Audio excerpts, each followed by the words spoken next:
Hi and welcome to Mallus palette. ഇന്ന് ഞാൻ prepare ചെയ്യാൻ പോകുന്നത് ഒരു ഒത്തന്റിക് മഹാരാഷ്ട്രീയൻ മസാലപ്പൊടിയാണ്, ഘാട്ടി മസാല. സാധാരണയിൽ നിന്നും വ്യത്യസ്തമായി കൊപ്ര, ഉള്ളി, വെളുത്തുള്ളി ഇവയെല്ലാം ചേർത്താണ് നമ്മൾ ഈ മസാല ഉണ്ടാക്കുന്നത്. ഇത് വെജ് റെസിപ്പീസിലും നോൺ വെജ് റെസിപ്പീസിലും ഒരേപോലെ നമുക്ക് യൂസ് ചെയ്യാവുന്നതാണ്. എല്ലാ റെസിപ്പീസിനും ഒരു റെസ്റ്റോറൻറ്റ് സ്റ്റൈൽ ഫീൽ തരും ഈ മസാല ആഡ് ചെയ്താൽ. ഈ മസാല യൂസ് ചെയ്ത് ഞാൻ ചെയ്തിട്ടുള്ള ഒരു റെസിപ്പിയാണ് ചിക്കൻ റസ. ഇതിന്റെ ലിങ്ക് ഇപ്പോൾ ടോപ്പ് ലെഫ്റ്റ് കോർണറിൽ നിങ്ങൾക്ക് കാണാൻ കഴിയും, ഇല്ലെങ്കിൽ ഡിസ്ക്രിപ്ഷൻ ബോക്സ് ചെക്ക് ചെയ്താലും മതിയാകും. അപ്പോൾ ഘാട്ടി മസാല എങ്ങനെയാണ് പ്രിപ്പയർ ചെയ്യുന്നതെന്ന് നമുക്ക് നോക്കാം.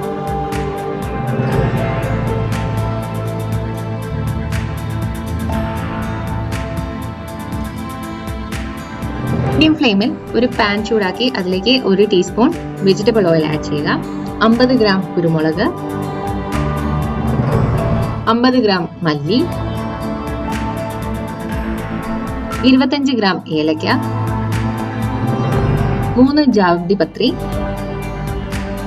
2 തക്കോലം, 2 വലിയ ഏലക്ക, 1 ജാതിക്ക, 20 ഗ്രാം ഖസ്ഖസ്, 25 ഗ്രാം ജീരകം, 25 ഗ്രാം സാജീര ഇവയെല്ലാം ചേർത്ത് വറുത്ത് മാറ്റുക. ഏകദേശം ഒരു 4 മിനിറ്റ് വറുത്താൽ മതിയാവും. അതിനുശേഷം ഡ്രൈ ആയിട്ടുള്ള ഒരു ബൗളിലേക്ക് അതിനെ മാറ്റുക.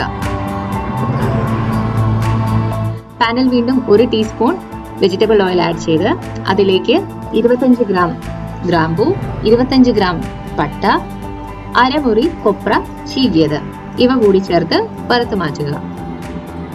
7 to 8 മിനിറ്റ് ഇത് വറുക്കേണ്ടി വരും. അതിനുശേഷം മറ്റ് മിക്സിന്റെ കൂടെ ഇതും കൂടെ ചേർക്കുക.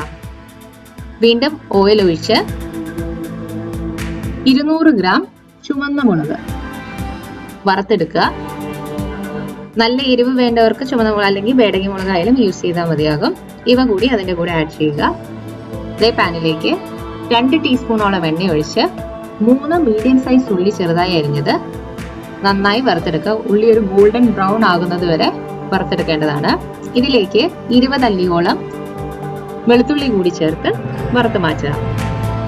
ഒരു 10 to 15 മിനിറ്റ് മസാലയൊന്ന് കൂളാവാൻ വെക്കുക.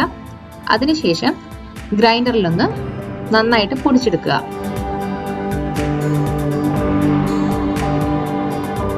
ഞാനിവിടെ കോഴ്സ് പൊടിയായിട്ടാണ് പൊടിച്ചെടുത്തിരിക്കുന്നത്. നിങ്ങൾക്ക് ആവശ്യമെങ്കിൽ കുറച്ചുകൂടി ഫൈനായി പൊടിച്ചെടുക്കാവുന്നതാണ്. ഇത് ഏതൊരു ഗ്രേവി ഡിഷിന്റെ കൂടെയും യൂസ് ചെയ്യാവുന്ന നല്ലൊരു മസാല പൗഡറാണ്. അപ്പോൾ ഘാട്ടി മസാല എങ്ങനെയാണ് പ്രിപ്പയർ ചെയ്യുന്നത് കണ്ടല്ലോ. എന്റെ കിച്ചണിലെ ഒരു ഫേവറേറ്റ് ഇൻഗ്രീഡിയന്റ് ആണിത്. എല്ലാവരും ട്രൈ ചെയ്ത് നോക്കുക. ഈ വീഡിയോ നിങ്ങൾക്ക് ഇഷ്ടമായെങ്കിൽ ലൈക്ക് ചെയ്യുക. ഇതുവരെ ചാനൽ സബ്സ്ക്രൈബ് ചെയ്യാത്തവർ സബ്സ്ക്രൈബ് ചെയ്യുക. പുതിയൊരു വീഡിയോയുമായി കാണുന്നവരേക്കും ബൈ. Thanks for watching.